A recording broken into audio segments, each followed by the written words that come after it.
നമ്മുടെ മുഖ്യമന്ത്രി ഓഫീസിൽ ചെന്നപ്പോൾ അവിടെ ചെന്ന് ഞങ്ങൾ പരാതി സാറിൻ്റെ കൈ കൊടുത്തു. സാറിങ്ങനെ വായിച്ചൊന്നുമില്ല, എടുത്ത് അങ്ങോട്ട് ഇട്ടിട്ട് പറഞ്ഞു ഇതിപ്പോൾ മാല കണ്ടില്ല, വീട്ടുകാർ പരാതി കൊടുക്കും, അപ്പോഴും പോലീസ് പിടിക്കും, ഇതൊക്കെ കോടതിയിലാണ് പറയേണ്ട എന്ന്. ശശി എന്ന് പറയുന്നത് പി ശശി അങ്ങനെ.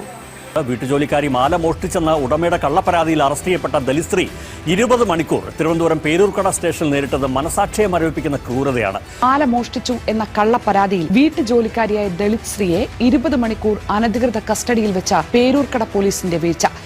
നിരാലംബയായൊരു ദളിത് സ്ത്രീ അവരനുഭവിച്ച ക്രൂരതകൾ എണ്ണിപ്പറയുന്ന പരാതി മുഖ്യമന്ത്രി പിണറായി വിജയന്റെ മേശപ്പുറത്തെത്തിയിട്ട് 16 ദിവസമായി.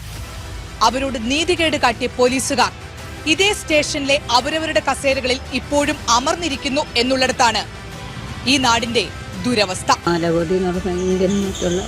ഞാൻ പറഞ്ഞു സാർ, ഞാൻ മാല എടുത്തിട്ട് ഞാൻ അവരെ കാല് പിടിച്ച് പറഞ്ഞിട്ടും ഞാൻ പറയുന്ന ഒരു ചെവിക്കൊള്ളാൻ തയ്യാറായി.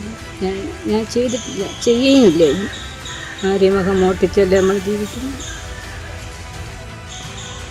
പിന്നെ രാത്രി വെളുപ്പിന് 3:30 വരെ എന്നെ ചോദ്യം ചെയ്തു. ഉറങ്ങാനൊന്നും സമ്മതിച്ചില്ല.